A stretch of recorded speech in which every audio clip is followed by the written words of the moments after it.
September 11th, 2001. Al-Qaeda crashes airplanes into the Twin Towers and the Pentagon.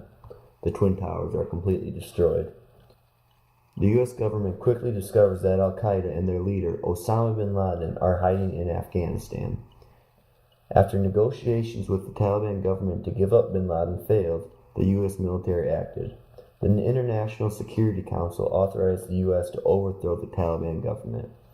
On October 7, 2001, they began a huge bombing campaign directed at Taliban and military installations.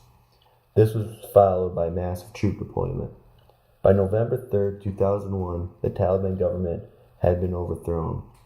It was replaced by a U.S.-backed Afghan intermittent government.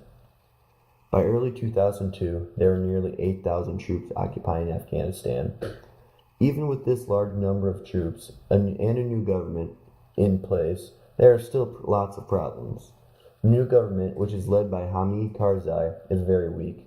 It is extremely ineffective in controlling its citizens. Beyond the city of Kabul, Afghanistan is still a very dangerous place.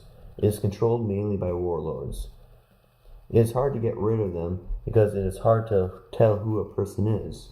Anybody you meet on the streets may be a warlord or a Talib or even Al-Qaeda, but you would never know it. They are also well backed. The Taliban's main source of income is the growing and selling of opium. Afghanistan produces 80% of the world's supply. It is almost impossible to stop the smuggling of this drug out of the country. So what is the reaction of the average citizen of Afghanistan to their U.S. occupiers? There is a mixed reaction.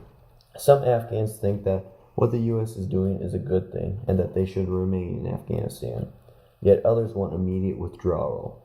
They say that if the U.S. wants to help, they should just send money and that they can handle it themselves.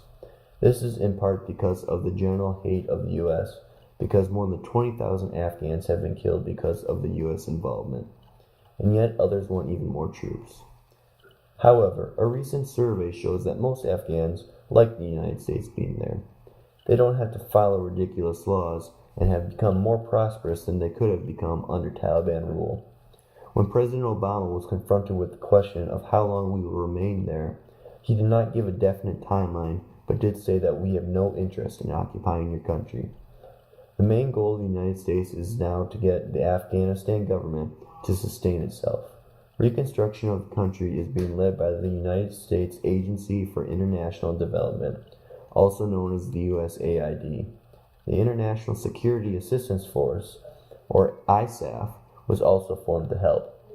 It is hard to say how long U.S. and NATO forces will be occupying Afghanistan. However long, it is important that we make sure that the government can sustain itself and the Taliban does not take back over. Hopefully this will prevent this from ever happening again.